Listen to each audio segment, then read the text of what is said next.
నిన్న ముఖ్యమంత్రి గారు ఫీజు రీయింబర్స్మెంట్ విషయంలో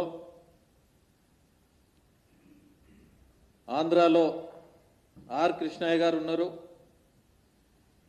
అక్కడ ఇప్పి ఆర్ కృష్ణయ్య గారు బీసీ బిడ్డ, ఎన్నో సంవత్సరాల నుంచి బీసీల కోసానికి రాష్ట్ర బీసీ నాయకుడు, ఈరోజు నేషనల్ బీసీ నాయకుడు. మరి ఆ ముఖ్యమంత్రి భోజనం చేస్తే ఈ ముఖ్యమంత్రి భోజనం చేస్తాడా? ఆ ముఖ్యమంత్రితో ఈ ముఖ్యమంత్రికి ఏమైనా కాంపిటీషన్ పెట్టుకురా? అదేవిధంగా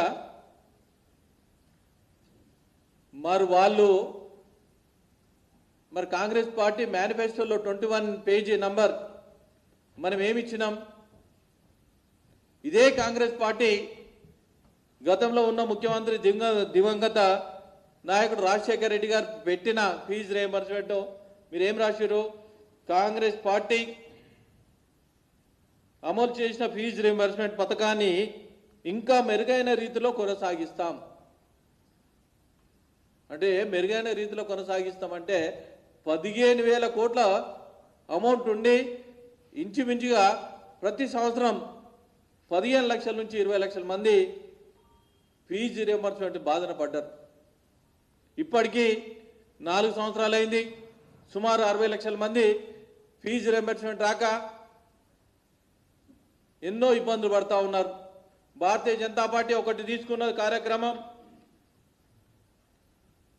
ఫీజు బకాయి బీజేపీ లడాయి అనే కార్యక్రమం తీసుకొని వణుకు పుడతా ఉన్నది కాంగ్రెస్ పార్టీకి.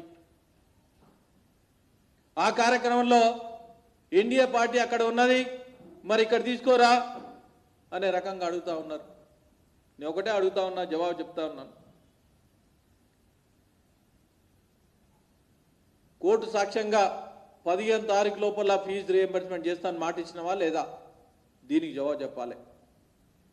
చాలామంది ఫీజు రాక, విద్యార్థులు సర్టిఫికెట్ లేక, పై చదువులు చదవలేక, మరి ఉద్యోగాలు క్యాంపస్ సెలెక్షన్ అయిన తర్వాత కూడా ఫీజు అమౌంట్ ఇవ్వలేక పరిస్థితి చాలామంది ఉన్నారు. ఓ బీసీ బిడ్డ మాట్లాడితే మీరు అక్కడ ఉన్నారు, మీరు ఎట్టి బస్సులో ఇప్పియాలని మాట్లాడుతూ ఉన్నారు. మరి ఇక్కడి నుంచి ఎవరికి ఇచ్చినావు? నువ్వు ఎవరికి ఇచ్చినావు? నువ్వు ఎవరికి ఇచ్చినావు? నువ్వు ఇక్కడ ఆ రాజ్యసభ మెంబర్, ఇదే బీసీలకు అన్యాయం చేసిన సుప్రీంకోర్టు న్యాయవాది ఆయన. దాని గురించి ఏం మాట్లాడతామని అడుగుతా ఉన్నాను. దానికి జవాబు చెప్పు. బీసీల నోట్ల మనబోసిన క్యాండిడేట్ ఆయన, దానికి జవాబు చెప్పాలని నేను డిమాండ్ చేస్తూ ఉన్నాను. అదేవిధంగా మీరు ఒక మాట అన్నారు.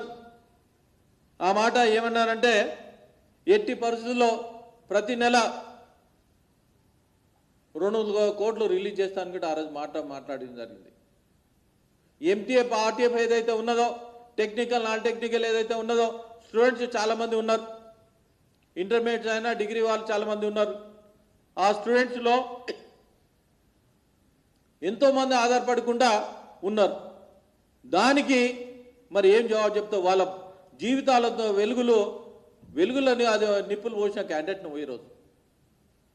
దానికి జవాబు చెప్పండి డిమాండ్ చేస్తూ ఉన్నాం. మరి ఇచ్చిన గ్యారంటీ ఏమున్నది మీది?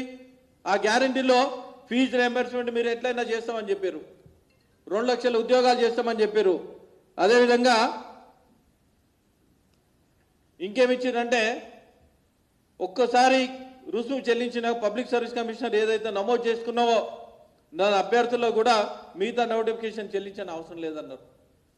మొన్న చూసి మీరు 200 ఉన్నదాన్ని 1000 రూపాయలు పెంచిన ఘనత వాళ్ళది. మరి ఇచ్చిన మాట దేని మీద నిలబెట్టుకున్నావు? అదేవిధంగా ప్రభుత్వ కాంట్రాక్టు నిరుద్యోగుల యువతకు అవకాశం కల్పిస్తానని చెప్పారు. అవుట్సోర్సింగ్ ఎంప్లాయీస్ ఎంతమంది ఉన్నారు? దీని మీద మీరు ఇచ్చిన దాని మీద మాట్లాడుతూ ఉన్నాను. రూరల్ యూత్ ఫైనాన్స్ కార్పొరేషన్లో 1000 కోట్లు విధులు ఏర్పాటు చేస్తామని చెప్పారు నిరుద్యోగుల కోసానికి. అదేవిధంగా రాష్ట్రంలో అన్ని నియోజకవర్గాల్లో విద్యార్థులకు పోటీ పరీక్షలు గాను తెలంగాణ స్టడీ సర్కిల్ ఏర్పాటు చేస్తామని చెప్పారు. విద్యార్థుల విషయంలో ఎంత నిర్లక్ష్యం వహిస్తారో మీరు చూస్తున్నాం. మేము ఒకటే డిమాండ్ చేస్తున్నాం భారతీయ జనతా పార్టీ తరఫు నుండి, ఫీజు రియంబర్స్మెంట్ వెంటనే చెల్లించాలి, లేదా భారతీయ జనతా పార్టీ లడాయికి పోతుందని డిమాండ్ చేస్తూ ఉన్నాం. అదేవిధంగా కొన్ని స్కూల్స్లో ఇంతవరకు డ్రెస్ రాలేదు, బుక్స్ రాలేవు.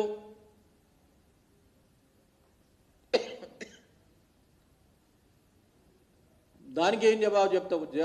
జూన్లో మనం ఇవ్వాల్సి వస్తుంది. మరి ఏం రివ్యూ చేస్తూ ఉన్నారు? ఎట్లా రివ్యూ చేస్తూ ఉన్నారు? విద్యార్థుల పిల్లల్ని నిర్లక్ష్యంగా ఏ విధంగా చేస్తూ ఉన్నారు?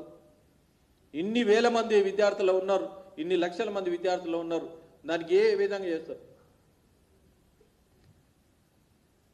దానికి శివం గారి జవాబు చెప్పాలని డిమాండ్ చేస్తూ ఉన్నాం. అదేవిధంగా విద్యార్థుల విషయంలో అయినా నిరుద్యోగుల విషయంలో అయినా ఏ మాత్రం నిర్లక్ష్యం చేస్తే భారతీయ జనతా పార్టీ పెద్ద ఎత్తున ఒక పెద్ద కార్యక్రమం చేపడతానని తెలియజేస్తా ఉన్నాను.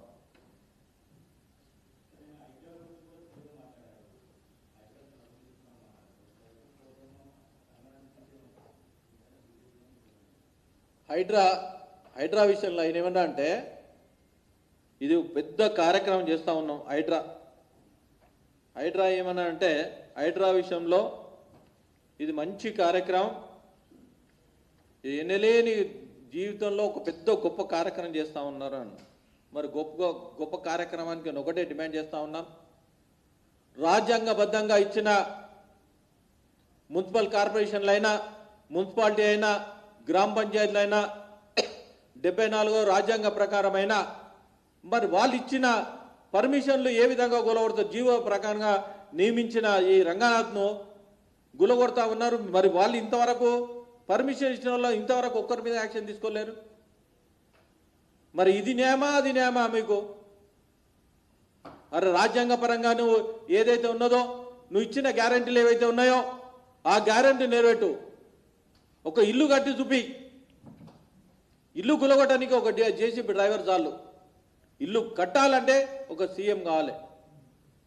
మరి ఒక జేసీబీ డ్రైవర్ కావాలన్నా సీఎం కావాలన్నా ఒకసారి ఆలోచించుకోవాలి ప్రజలు.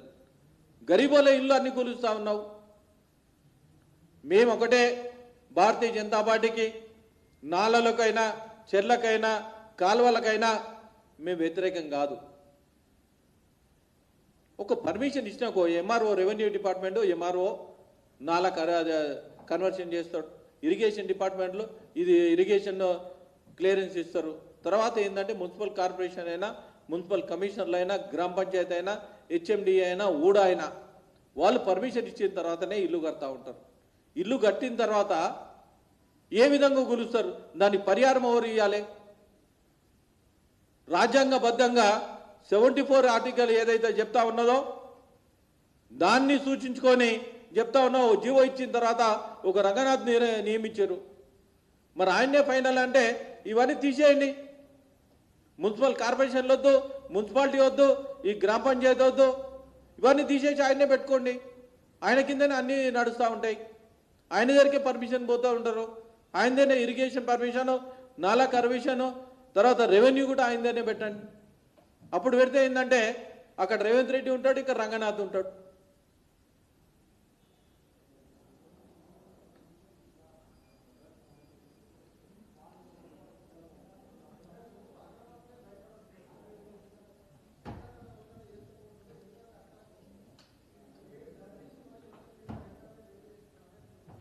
మేము అక్రమార్కులకైనా, చెరువుల కబ్జాలకైనా, మరి చెరువుల కబ్జాకైనప్పుడు ఎంఐఎం పార్టీ మరి అదేంది ఏం చెరువు, సల్కం చెరువు అదెందుకు కొడతలేవు? అది కోర్టు స్టే వచ్చిందని అంటారు. మిగతా కోర్టు స్టే వచ్చింది కదా, కోర్టు మీద నీకు ఏమైనా అభిమానం లేదా? మరి అదైనా ఇదైనా ఒకటే కదా. కోర్టు ఉన్నది. కోర్టు మరి ఇంతవరకు ధిక్కరణ 63 కేసులు ఉన్నాయి. 63 కేసులు ధిక్కరణ అయినప్పుడు అలా ఎంతవరకు న్యాయంగా ఉన్నాయి? మరి వీళ్ళు ఇచ్చిన వాళ్ళంతా రాంగా?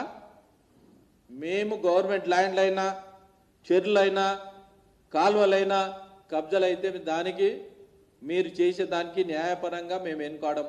గరీబోళ్ళు ఇల్లు కూల్చినా లేదా పర్మిషన్ ఇచ్చిన ఇల్లు కూల్చిన దానికి మేము వ్యతిరేకిస్తామని డిమాండ్ చేస్తా ఉన్నాం.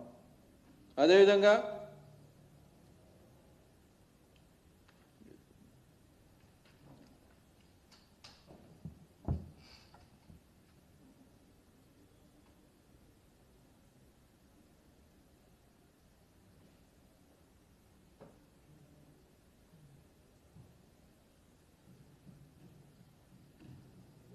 ఓకే, థ్యాంక్ యూ అన్న.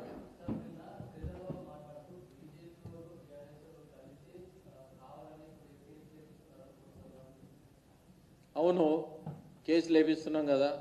ఏదైతే పర్మిషన్ ఇచ్చారు కదా, పర్మిషన్ ఇచ్చిన దానికి జెన్యూన్గా కట్టుకునే వాళ్ళకి ఈరోజు రియల్ ఎస్టేట్ ఎందుకు దెబ్బతిన్నది? జెన్యూనిటీ లేకుండా మీరు ఇల్లు పర్మిషన్ ఇచ్చినాక లోన్ వచ్చిన తర్వాత వాళ్ళు ఇల్లు కట్టుకుంటా ఉన్నారు. గరీబులు కదా ఇల్లు కట్టుకునేది. గరీబులు ఇల్లు కట్టిన తర్వాత మరి గవర్నమెంటే పర్మిషన్ ఇచ్చింది. గవర్నమెంట్ పర్మిషన్ ఇచ్చిన తర్వాత పర్మిషన్ ఇచ్చిన వాళ్ళ మీద నీకు ఏమాత్రం నమ్మకం లేకపోతే వాళ్ళని సస్పెండ్ చేయండి, వాళ్ళ మీద యాక్షన్ తీసుకోండి. ఇంతమంది ఎంఆర్ఓలు, ఇంతమంది మున్సిపల్ కమిషనరు, ఇంతమంది మున్సిపల్ మేయర్స్ ఉన్నారు, ఇంతమంది అధికారులు ఉన్నారు, టౌన్ ప్లానింగ్ ఆఫీసర్లు ఉన్నారు. ఎవరిని ఇంతవరకు జైల్లో పెట్టారు? ఎవరి మీద యాక్షన్ తీసుకోరు? మరి రంగనాథే ఫైనల్ అయినప్పుడు రేవంతే ఫైనల్ కదా, ఎందుకు దీని మీద తీసుకోలేరు? వీళ్ళనే పర్మిషన్ ఇవ్వమని చెప్పండి. వీళ్ళని పర్మిషన్ ఇస్తే వాళ్ళు దగ్గర పోరు. లేదా ఓ చట్టం తీసుకురండి. ఏదైనా ఇల్లు కట్టుకుంటుంటే మీరు పేమెంట్ పెట్టండి, 50,000 కాదు 1,00,000 పేమెంట్ పెట్టండి. వాళ్ళు కోట్లు నష్టపోతున్నారు. రంగనాథ్ దగ్గర నో అబ్జెక్షన్ సర్టిఫికేట్ తీసుకురావాలంటే వాళ్ళు 1,00,000 కాకపోతే 1,00,000 రూపాయలు కట్టి నో అబ్జెక్షన్ సర్టిఫికేట్ తీసుకుంటారు. అదన్నా ఇంప్లిమెంటేషన్ చేయండి. అప్పుడు వాడు ఇల్లు కట్టుకున్నాడైనా, ఇల్లు కొన్నాడైనా, ఇన్స్టాల్మెంట్ కడతాడైనా, ₹1,00,000 హ్యాపీగా నా ఇల్లు కూలగొట్టాడని ధైర్యంగా ఉండడానికి ఆస్కారం ఉంటుంది. అరే నా రాత్రిళ్ళంతా నిద్రపోతలేరు. ఓడు ఏమన్నా నీళ్లు ఉన్నాయనుకో శాటిలైట్ ద్వారా ఇది కుంట అని రాస్తారు. తీయండి పాతయి. 46,000 చెర్లు ఉన్నాయి. పాత డాక్యుమెంట్ తీయండి. ఏ చెర్లకు ఎంత శిఖం ఉంది. ఇంకోటి కూడా చెప్తా ఉన్నా, చెర్ల ఏదైతే శిఖం ల్యాండ్ ప్రైవేట్ ఉందో, చెరువు మీద ప్రేమ ఉన్నోళ్ళు ప్రైవేట్ ల్యాండ్కు బదులు గవర్నమెంట్ ల్యాండ్ ఇచ్చేసి అది కూడా ఆక్యుపై చేసుకోవాలని డిమాండ్ చేస్తా ఉన్నా. దానిలో కొన్ని ప్రైవేట్ ల్యాండ్స్ ఉంటాయి. ప్రైవేట్ ల్యాండ్ను మీరు ఆక్యుపై చేసుకోండి. దానికి ల్యాండ్కి బదులు ల్యాండ్ ఇవ్వండి, లేకుంటే ల్యాండ్ రేట్ కట్టియండి. ప్రజల్ని ఇబ్బంది పెట్టద్దు. ప్రజల్లో ఇబ్బంది పడకుండా పరిపాలన నీట్గా చేయాలి. ఒకటే డిమాండ్ చేస్తూ ఉన్నాం. మీరు మేనిఫెస్టోలో పెట్టింది ఏంది? 6 గ్యారెంటీలు పెట్టారు. ఆ గ్యారెంటీల మీద మాట్లాడండి. లేదా ఈ ఫీజు రియంబర్స్మెంట్ రండి, ఏమన్నా చర్చకు రండి. విద్యార్థులు ఎంతమంది భవిష్యత్తు ఖరాబ్ చేస్తూ ఉన్నారు. రాజీవ్ యువ వికాసం అని పెట్టి 30 లక్షల మంది అప్లై చేశారు. 50,000 నుంచి 4 లక్షల దాకా అమౌంట్ ఇస్తున్నారు. ఎంతమంది నిరుద్యోగులు ఉన్నారు? వాళ్ళ మీద దృష్టి పెట్టండి. అదేవిధంగా నిరుద్యోగులు మొన్న విషయంలో తీసుకుంటే SIPC దానిలో 19,000 డీజీపీ గారు ఇచ్చారు. మీరు ఇచ్చింది 7,000. అది రిక్రూట్మెంట్ కానీ 2 years పడుతుంది. 2 లక్షల ఉద్యోగాలు ఇస్తున్నావు, 67,000 ఇచ్చినావు. నువ్వు 1,33,000 ఉద్యోగాలు అదే అన్న ఇవ్వాలా? అది పెండింగ్ పెట్టినావు. నిరుద్యోగుల విషయంలో అట్లనే ఉన్నది, విద్యార్థుల విషయంలో అట్లనే ఉన్నది, అదేవిధంగా యువత విషయంలో అట్లనే ఉన్నది. మరి ఎవరికి మేలు చేస్తూ ఉన్నావు? మేలు చేయండి. ఏదైనా మంచి పని చేస్తే భారతీయ జనతా పార్టీ సపోర్ట్ చేస్తుంది. హైడ్రా కూడా చెరువులు కబ్జాలు కాకుండా, నాలాలు కబ్జాలు కాకుండా భారతీయ జనతా పార్టీ దానికి సపోర్ట్ చేయడానికి ఉంటుంది. నిరుపేద ఇల్లు కూలుస్తా అంటే మాత్రం భారతీయ